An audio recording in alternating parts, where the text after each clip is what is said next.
Hi, and welcome to Straight Shot Radio. My name is Johnny Slick, and I'm the owner and head coach at Straight Shot Training.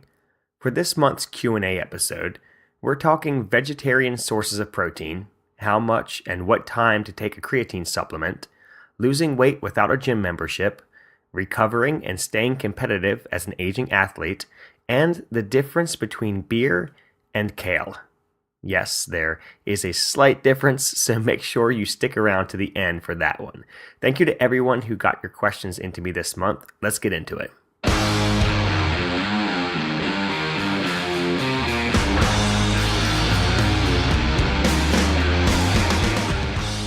Okay, so our first question comes from Jen. Jen asked, what are the best sources of protein for people who don't eat much meat?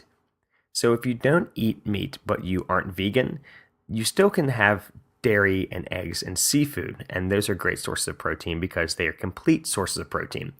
And this means that they contain all of the essential amino acids that your body can't make, or they don't make enough of those amino acids in the correct quantities. And there are some plant foods, quinoa is one of them, that's considered a complete protein because they do contain all of these essential amino acids that your body needs that it can't make itself, because it does make a lot of them it's by itself. But plant proteins still lack the amino acid profile of animal products, which is why when you are eating plant-based proteins, you need to make sure you get a variety of them so that you're not missing out on certain amino acids. And it's good to look this stuff up to make sure that when you're looking at your diet and the plants that you're eating, to make sure that you are getting enough leucine and arginine and all of these things that your body needs to do all of the stuff. It's almost like if you were looking at a sentence, right? And the amino acids were letters in that sentence, and you took out all of the A's in that sentence. So that would make that would be like arginine. Take out arginine, you don't have any more A's in any of the sentences you're writing. It'd be kind of hard to understand what you were saying. So it's kind of like that with your body and the way it uses proteins.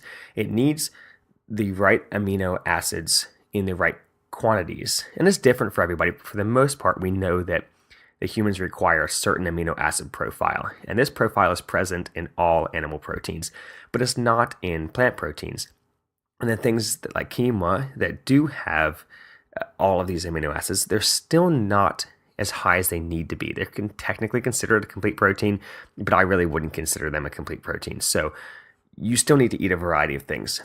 If you aren't vegan, I would say eat some eggs, eat some seafood. It would help you hit all of those numbers so that your body can have all of the letters of the alphabet it needs to have to make sentences that it can do stuff with. So think of the sentences as the ending products of your muscles and the other things that protein is responsible for in your body with building and repairing and things like that. So if you're not vegan, for dairy, we have milk, yogurt, kefir or kefir, depending on where you're from. It's like a drinkable yogurt. You can make it. I made it for a while. I don't care for it that much, but some people really like it. Cottage cheese, hard and soft cheeses. Just remember, if you're going to be using cheeses, they do have a lot of fat in them, so make sure that they fit in with the rest of your calories. Again, fat's not the bad guy, but if you have no clue where your calories are, and you know you need to start eating protein, and you just start eating a ton of cheddar, almost said a butt ton of cheddar, and I realized how gross that sounded. It still sounds gross, and I said it. But make sure that this all fits in with your calories. For eggs, eat the whole egg. It's got a lot of good vitamins in there. A lot of people are afraid of eating egg yolks because of the cholesterol in them, but the more that we study about cholesterol, the more we realize it's not so much about dietary cholesterol. It's more about your lifestyle choices. So are you smoking? Are you sedentary? Do you have a family history of heart disease? Do you have a family history of cholesterol? Those are the kinds of things that you would want to maybe take into consideration, addressing those first. Obviously, you can't address your family history, but the other things when it comes to that, and don't worry so much about the cholesterol in the food that you eat. It's not that it doesn't contribute as much as those other lifestyle choices. And the egg yolk has a lot of vitamins in there. So that's good to eat it that way. If you need just pure protein, though, to fit into your macronutrient allotment for the day, you can go with egg whites by themselves, but you don't need to be afraid of the whole egg. But egg whites, if you just need protein, those are a great source there. As for seafood, basically anything comes out of the ocean and anything that comes out of a lake or a river, that's going to have a good amount of protein and be pretty lean for the most part. Now, salmon, mackerel, sardines, other fatty fish, they still have a really good lipid profile because most of the fat is coming from omega-3 fatty acids. And these help control inflammation in the body, and they've been linked to a decreased risk of heart disease. So don't worry too much about the fat in those fish, but just make sure, just like with the cheese, that it fits into your entire day's worth of fat. As for non-animal sources of protein, quick list that I found here, and we can talk a little bit about some of these. Quinoa, which we talked about before, it's a grain, it's like an ancient grain. It cooks kind of like rice. Still has a decent amount of carbohydrates in it. All of these plant sources have a decent amount of carbohydrates and a decent amount of fat. Protein is not, for the most part, with most of these, I'm going to mention that protein is not the main macronutrient that makes it up. So it still has to fit in your total diet for the day. So just remember, you're not replacing protein for protein. You're also carrying in some carbohydrates or fat with each of these sources. So you just need to look at what your total diet looks like over the course of the day and make sure that all fits in so that you're not just adding a bunch of extra calories, taking in all of these things that you didn't realize you were taking in. When you say quinoa is a protein, it's really more considered a carbohydrate because carbohydrates make up the majority of the macronutrients per serving. But it does have a lot of protein in it. Lentils have a lot of protein. They have a ton of fiber, which is great. Still, they're beans, so they do have starchy carbohydrates in them, but lentils have much more fiber and protein than most other beans. Chia seed is a great source of protein. It's also a good source of omega-3 fatty acids. Eggs, like we said before, some vegetarians will eat those. I'm thinking more vegan terms here, so like peanut butter, almonds, anything in the nut family would be a good source. Again, they're going to be kind of higher in fat and higher in calories, but great source of protein. But vegetables like spinach show up a lot on lists of vegan proteins, and spinach has a really good amount of protein in it per weight. So if you weighed out a pound of spinach versus a pound of steak, since steak still has a good bit of fat in it, technically spinach has more protein per weight, but no one's going to eat a pound of spinach. I mean, maybe some people are. Maybe if you put it in a blender or a juicer or something like that. But the protein in that is good protein. It's not a complete protein, but if you're eating it with a variety of other things, it would help make up for the amino acids that it lacks in. But spinach is a great source of protein. If you're looking for one that's more of a pure protein that doesn't have as much carbohydrates in it, things like tofu and tempeh, which is like fermented soybeans, those are good sources. I'm not a huge fan of soy though. So like edamame, tempeh, tofu. So it's all about everything in moderation. People who hate soy say that it causes peak levels of estrogen to go up, and you're at risk for breast cancer if you're a woman, you're at risk for low testosterone as a guy. And then on the other side, soy has been linked to low incidence of heart disease in people who consume more soy, and all these other good things about soy. So I'd say just somewhere in the middle. Don't go crazy on it, but have some of it. But just about any whole grain is going to have a decent amount of protein in it as well. So if you look at your whole day's worth of protein and try to get in some of these items I just mentioned, and then add everything up at the end of the day, you may be doing okay on your numbers and not realize it. But if you have added everything up and you know you're not getting as much protein as you should, then you can go ahead and start looking at, hey, maybe I need to try mackerel or quinoa or something like that.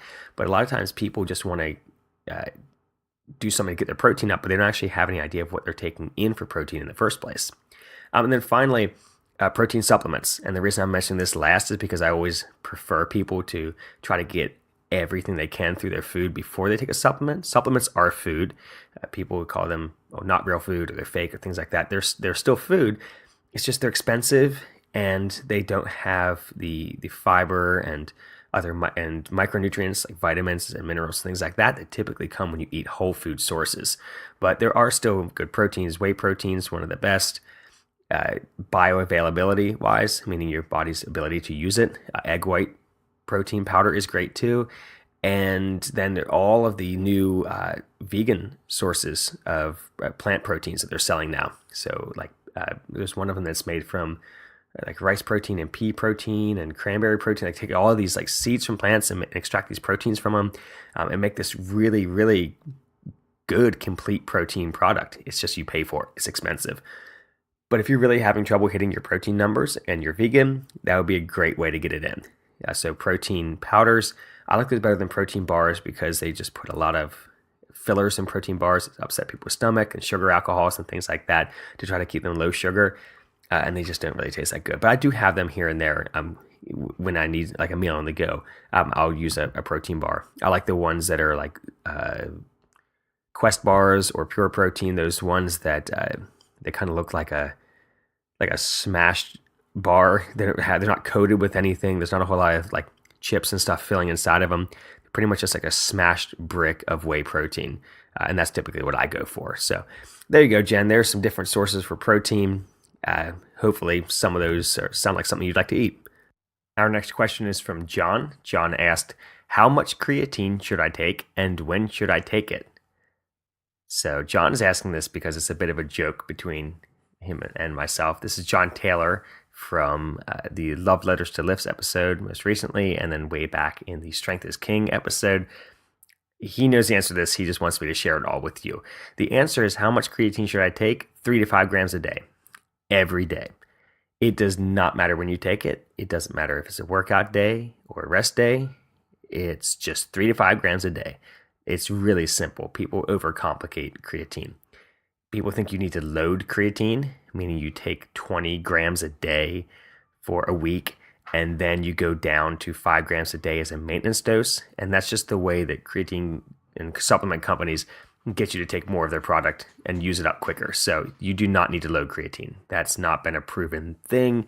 It never really was. It was just they showed a minor benefit in increasing the creatine total serum dosage of creatine, or the serum levels of creatines that it had reached. They said it happened slightly faster, but it wasn't enough to say that it even needed to happen. So don't load creatine. 3 to 5 grams a day, every day. Now, we'll get totally into creatine one of these days in one of these episodes. I really need to do it justice by getting into it. Brief overview is creatine is used as for short duration activities. So there's this thing called the ATP-PC cycle, which is adenosine triphosphate phosphocreatine cycle. Creatine is part of that cycle. The ATP-PC cycle is how your body accomplishes work in the less than 10 to 15 second time domain. So think 3 rep maximum bench press, or a set of 5 on squat, or maybe less than 5. Anything that's going to be around 10 to 15 seconds. After that, your body starts using some other things to manufacture energy. But in order to perform mechanical work, your body requires ATP. And the reason why you rest in between sets is so your body can replenish these ATP-PC stores, which is why even when you're doing 1 and 2 reps, you need to rest like 3 minutes in between. Because after about 30 seconds, your body only has about half of that, less than half of that ATP-PC, ATP storage revamped and ready to go. And then once you get resting up to 2 and 3 minutes, you have 100% of your ATP stores restocked and ready to go for that next powerful contraction. So ATP is for fast, powerful contractions. So what do you think happens when you take ATP? When you take creatine, is you do a better job of performing these powerful contractions, these explosive movements, which is why it's so popular in strength sports and with a lot of athletes. Now, people get afraid when you start taking something because they think, well, it's like a steroid. It's not a steroid. It's barely even, it's considered an ergogenic aid. Yeah, I would consider, if I say performance enhancing supplement, people think immediately steroids. It's not like a testosterone booster or an estrogen blocker or an anabolic steroid at all. Creatine is not like that. You get creatine anytime you eat red meat. So when you say 3 to 5 grams a day every day, and people ask, well, should I take it before my workout? Should I take it after I work out, or before bed, or when I get up? It's like saying, well, when should I time out my steak? I want to make sure that I time out my steak so I can lift really heavy. That's just absurd. It has nothing to do with that. It's this total volume of this substrate in your body, and it builds up over time. Same thing, we've talked about beta-alanine before. I talked a little bit about creatine back whenever we were talking about pre-workout supplements, but one of these days, we'll have a full episode on creatine. But for now, just understand 3 to 5 grams a day is the studied effective, safe dose. People have been on it for years. I've been on it for years. Take it every day. It doesn't make you bloated. Gosh, there's so many things about it.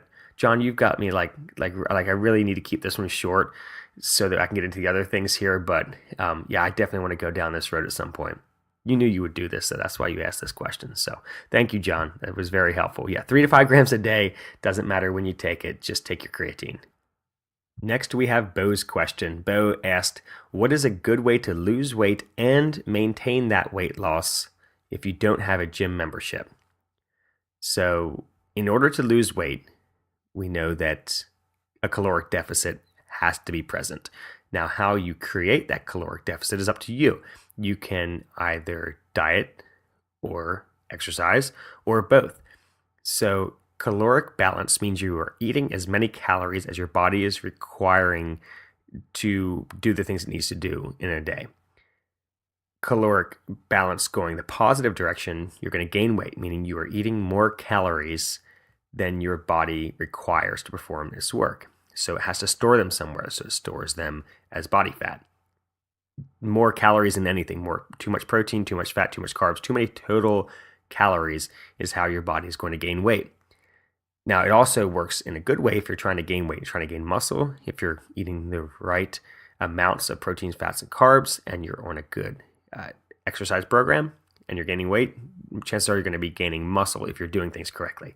So a positive caloric balance isn't always bad. A caloric balance, just straight balance, means you're not going to be losing weight or gaining weight.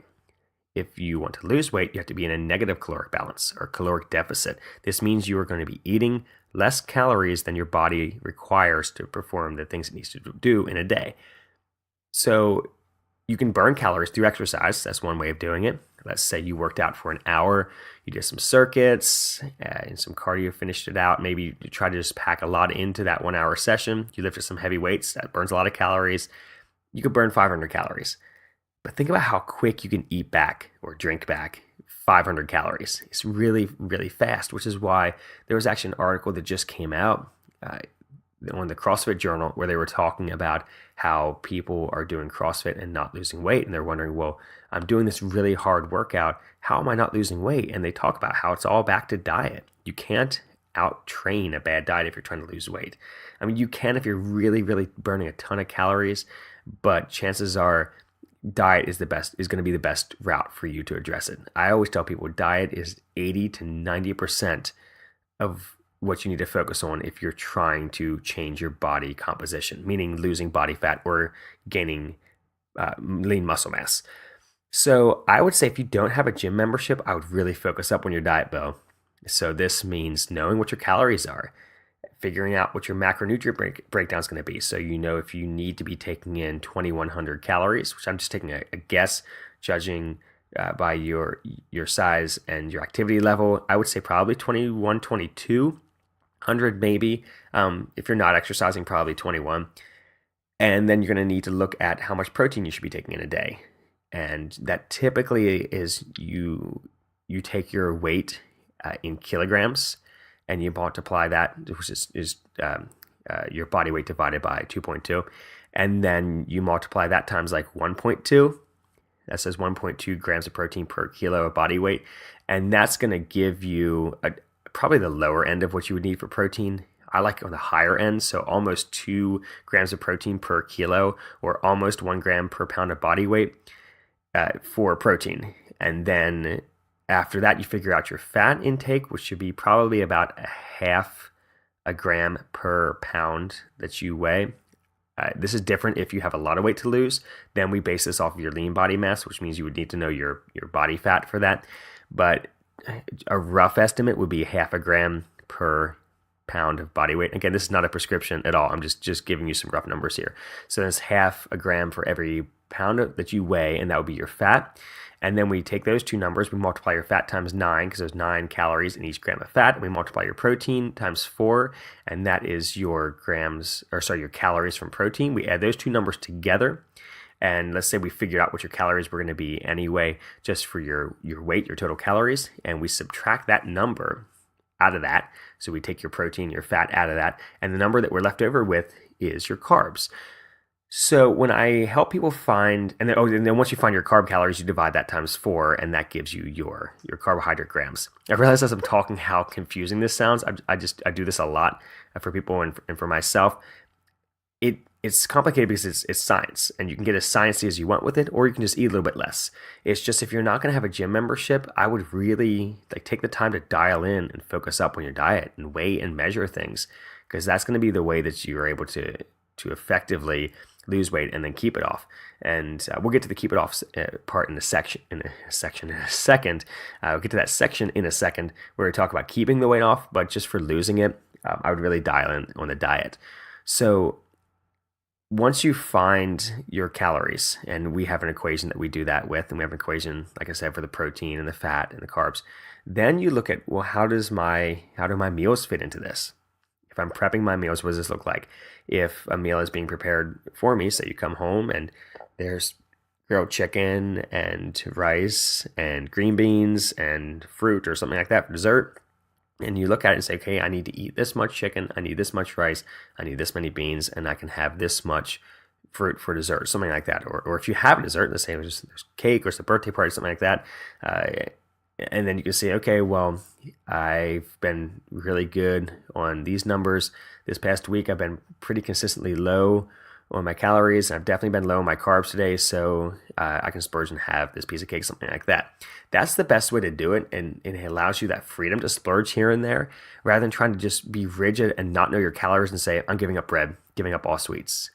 Because that isn't sustainable. It's hard for people to eat like that, because things come up, and you end up getting in a bad relationship with your diet, and you're thinking that certain foods are bad, and that's not a good way to lose weight. You have to have this good relationship and understand that food is enjoyable for a lot of people, and that you can enjoy these different types of foods, and there's no such thing, I don't think, as a bad food. It's just the quantities that people eat it in, and these not so healthy for you foods you're going to have to eat less of. But you need to know your calories and what you're taking in throughout the day in order to know if it's okay to do these things. Now, when it comes to like birthdays and holidays and stuff like that, I tell people just relax. Like, it's one day, it's not going to make that big of a difference. But if it's something that you consistently do, if like you have say you like having a beer every evening, we'll get to George's beer question a little bit later.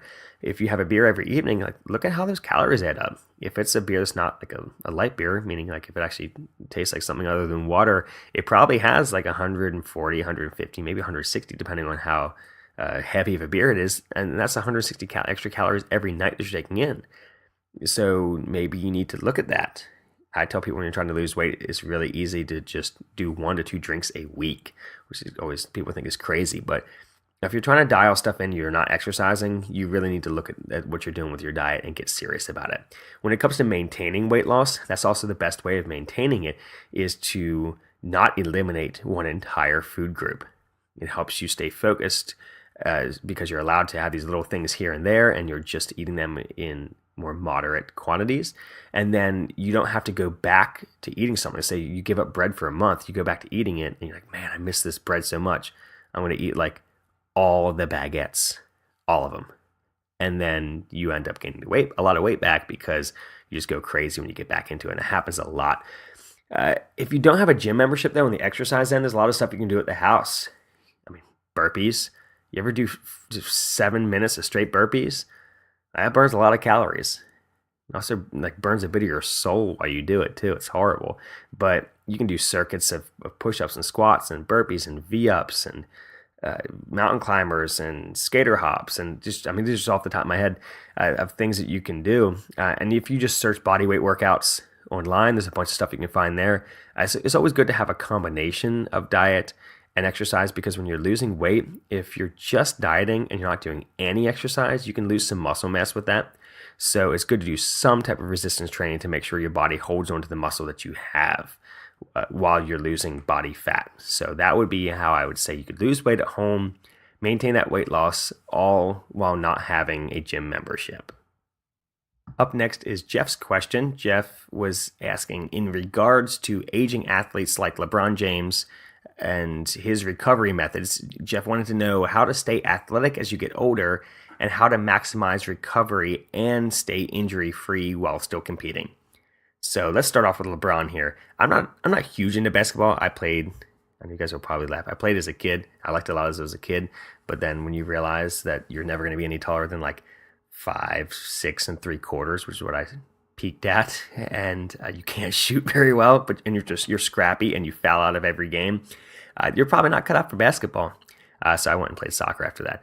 But I don't keep up a ton with basketball, but I do know LeBron James, obviously, and I am intrigued by some of the things he does, and some of the things he does I don't think are very good. And I like some of the stuff his trainer does, and I don't like some of the other stuff, but he's just so out there. He's such a public figure for an aging athlete that you can't disregard that what he's doing is working for him. He's been playing for 15 years, and he still is at the top of the game right now. So what Jeff was wondering is how is he doing it? Well, obviously, LeBron can spend a lot more on recovery techniques than the rest of us, but all of the money in the world can't buy you personal recoverability.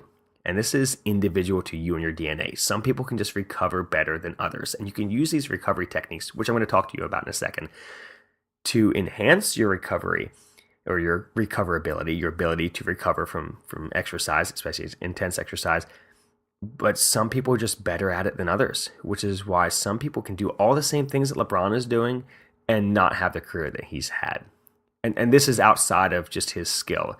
We're just talking about just purely recovering from games. He spends a lot of time on the court, and he recovers really well, and he just doesn't seem to get that tired. So we'll talk about the things that he does. But I would say it is very individual. That's the first answer to this question, Jeff. That's why Jeff was he left me a voicemail, and it was he had some other things on there about people were saying that it was possibly performance enhancing things, and we won't get into that. I just wanted to bring that up. Some people have accused him of that. He's tested all the time. He's showed us what his recovery techniques are, and he's just one of those people that come around every once in a while, and they're just different. There's something different about them. So I think that's the first answer to the question, Jeff, is that some people are just genetically able to handle a higher volume of work than other people. When we look in the CrossFit world, we have people like Rich Froning, who would train 8 times a day. I mean, he would train, eat, and his recovery was okay. His diet sucked. Like, he was eating just peanut butter and jellies and just pounding milk, and wasn't eating vegetables, and was always grilling ribs and things like well, how is this guy recovering? He doesn't seem to be eating enough of the right stuff to be recovering, and he was. And a lot of this is just his personal ability to recover. And the same thing with LeBron. Now LeBron dials in a lot of his stuff, and he just personally can recover better than other people. So let's get into the things that are helping him to recover outside of just I don't want to say genetics.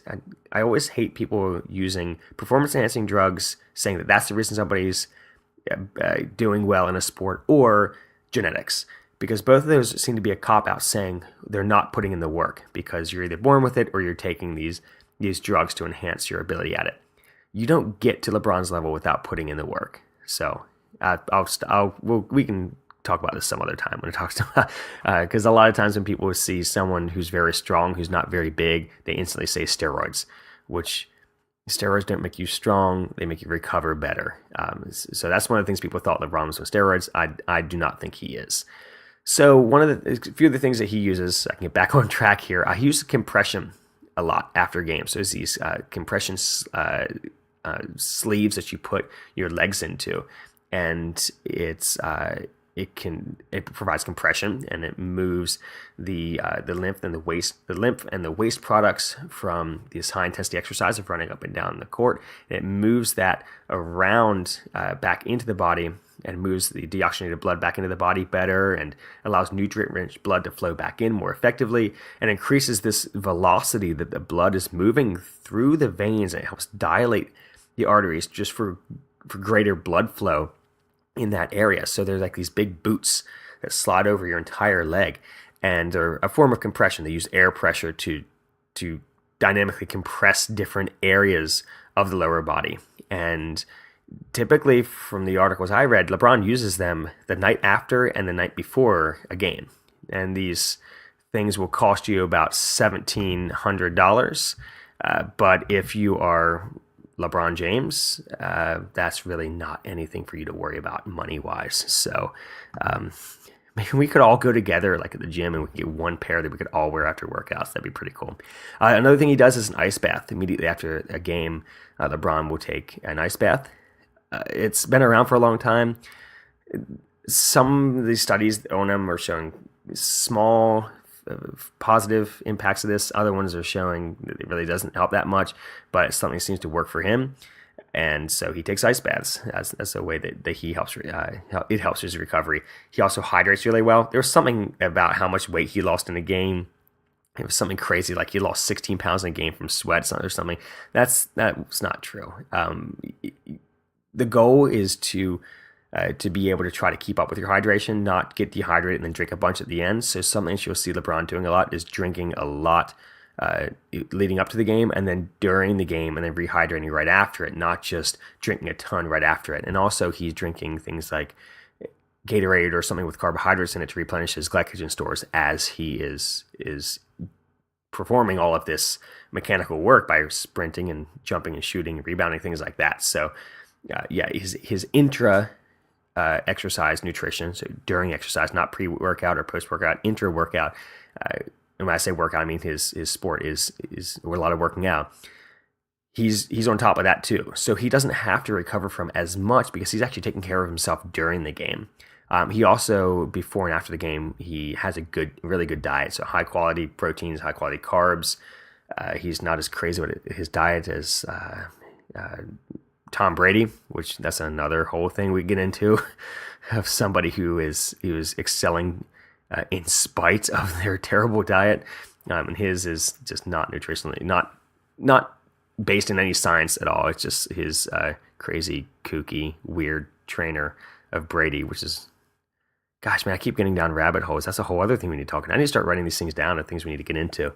Another thing that LeBron does is active recovery. So rather than just stopping right after, he'll do something like riding a stationary bike in the locker room at a low intensity after a game. It kind of helps, similar to the compression, moving blood throughout the muscles. That's another way that you can do that is through active recovery. So if you don't have those compression sleeves for your legs, you can, after a really intense workout, hop on a rower, hop on a bike, something like that, rather than just laying there in this pool of just pain after a workout.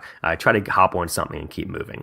Cryotherapy is probably the last thing I saw that he uses, a cryotherapy chamber, which will get to as low as 290 degrees Fahrenheit, I think is the one he gets into, and it plummets really quickly. It can very quickly lower the body's temperature, so it helps you recover a little bit better because after exercise, the day after, a bout like this, and your body has a lot of that inflammation left over from a game or a workout, something like that, you can quickly lessen that inflammation by using a cryotherapy chamber. Now, all this being said, inflammation is a natural process in the body, and I don't like messing with it that much if something needs to happen. So if there's inflammation from a workout, it actually has to occur for healing to take place. But when you have to play back-to-back games, and this is your job, there's some things that you need to do that maybe aren't the best things for your health, that are the best things for performance. So if you want to look into this, if you just type in Kelly Starrett or Mobility WOD and ice, or it's called, I think the video is called People We Need to Stop Icing. This is a really good video where Kelly Starrett and another doctor talk about why we need to stop using ice all the time for everything. It'd be great to get somebody on who knows a lot more about that than I do to talk about that sometime. But so these are the recovery methods that he uses, and I think Jeff, that's probably why he's been doing this for so long, is because he's not just using a couple of these, he's using all of these recovery methods to try to maximize what he's already good at, which is he's good at recovering from high intensity work. Finally, the moment you all have been waiting for, George's question, which he asked as a joke. I don't think he thought I would actually get into this or answer his question seriously, but I'm going to answer your question seriously, George, to show that you can't throw me off my game here.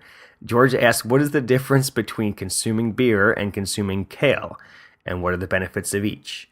So George seems to think that all I eat is kale, which isn't true. He does see me drink kale and spinach smoothies here and there, but he also doesn't see the amount of of eggs and meat and rice and sweet potatoes and peanut butter and things like that I eat, but okay, we'll go with kale. So consuming beer and consuming kale, and what are the benefits of each? So we'll get into the benefits of each in a second. First, I want to talk about the difference between consuming beer and consuming kale. When you look at the calories in beer, and let me pull up my calories here for kale. So in a beer, like I said earlier, you're looking at, for a 12-ounce beer, you're looking at somewhere between 100 and 150 calories, depending on what the beer is. So let's even just say 120 calories, 125 calories for a 12-ounce beer. If you're looking at a cup of kale, that's going to put you back 33 calories. So that means in order to get the same amount of calories, you would have to eat 4 cups of kale chopped, 4 cups chopped of kale in order to equal the calories you get from one beer.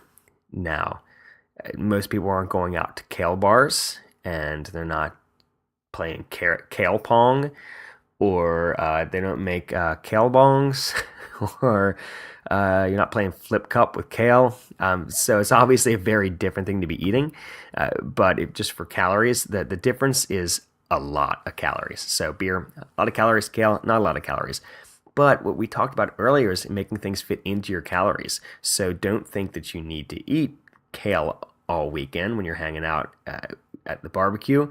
If you understand what your calories are and know that you can afford to drink a 125 calorie beer, 150 calorie beer, whatever it is, just know that you might have to eat a little bit less of something earlier in the day. Or if you know that your whole week you've been lower on calories and you're okay with expending a little extra calories on the weekend, then go ahead and have a beer. Kale, on the other hand, is a great way to manage your calories because it takes up a lot of space, has a lot of fiber, has a lot of protein, ton of vitamin K. Green leafy vegetables are excellent sources of iron and vitamin K and fiber, protein, water. There's a lot of water in them as well, so it just helps you stay more hydrated. And there's a lot of stuff you can do with kale. There's also a lot of stuff you can do with recipes with beer. But with kale, a lot of people have an aversion to it because it's a little bitter, it's a little tough. When you put it in things, it tends to get masked if you do it right. Putting it in smoothies does not mask it. Anyone who tells you that you can't taste it is lying to you. If it's spinach, you can't really taste it. I don't mind the taste of things tasting bad. If I'm eating vegetables and if I'm drinking my smoothies that have a ton of vegetables in them, I'm not drinking it because it tastes good. I'm drinking it because I know that this is how I get my vitamins. I don't take vitamins. I don't take a multivitamin. I drink my vitamins. I blend up kale and spinach and butternut squash and avocados and coconut milk and avocados, and I put it in a big smoothie, and it has a ton of vitamin A, vitamin K, good fats. I blend it all with water. I don't use milk in that, so I stay well hydrated, and that's kind of like my mid-morning snack where I get the majority of my vegetables for the entire day. Now, I could swap that out for a beer, but I don't think it would be very good if I was walking around teaching a class, because I drink this while I teach my kettlebell classes. I don't think I should be walking around class drinking a beer, and I wouldn't be getting all those vitamins from beer. However, there are some vitamins in beer. There's actually a decent amount of vitamins in them. It's got a really good vitamin B content. The vitamin B content is actually similar to wine.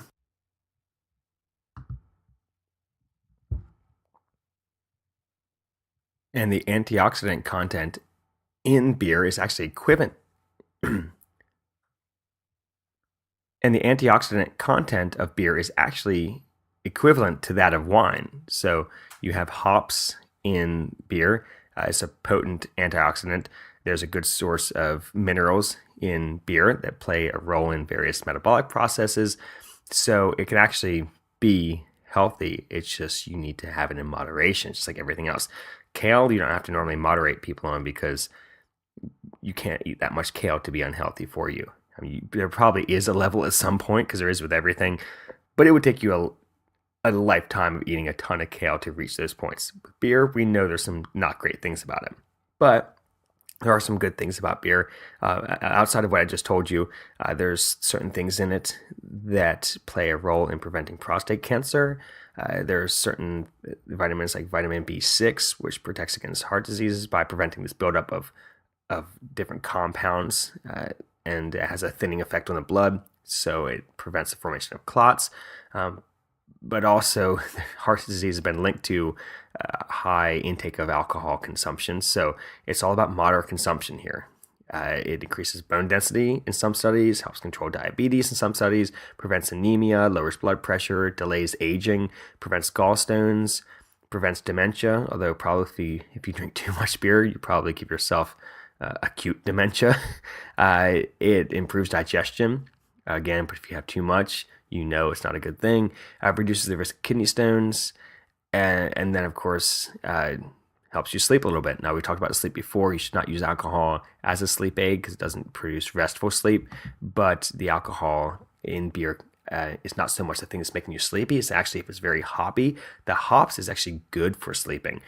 So it's not so much drinking until you fall asleep. It's the hops in the beer that is helping you produce more melatonin and sleep more deeply. So there you go, George. There's a lot of good things about beer. However, it's in moderation. And I would say you need to be eating much more kale than the amount of beer that you drink. Not you personally. I'm just saying, for people in general, you should be eating more kale than drinking beer. But there are health benefits to both. Everything in moderation. I would say try some kale. See if you like it. It doesn't have the negative effects that beer has. That's probably the biggest difference between the two. But beer is totally okay in moderation. But again, get it to fit in with your calories. But again, you need to know what your calories are. So if you need help with that, George, come see me sometime. We can talk more about this.